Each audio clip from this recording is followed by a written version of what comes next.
Hi guys, क्या कर रही हो दीदी? मेहंदी देख रही हूँ, इतनी सुंदर लग रही है, इतनी सुंदर लग रही है। इस मेहंदी की क्लाइंट की एक्सपेक्टेशंस होती है 10,000 वाली, और दीदी दे दे कितने हैं?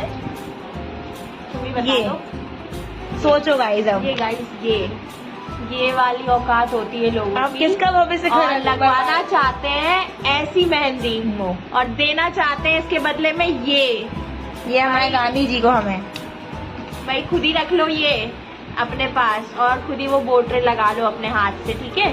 मेहंदी आर्टिस्ट वो बीच में गोल। हाँ, गोल। और मेहंदी आर्टिस्ट का ना अपमान मत करो, ठीक है ना।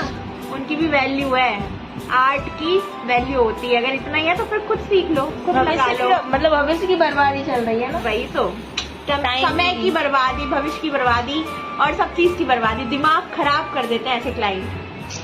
Bye bye bye. बाय।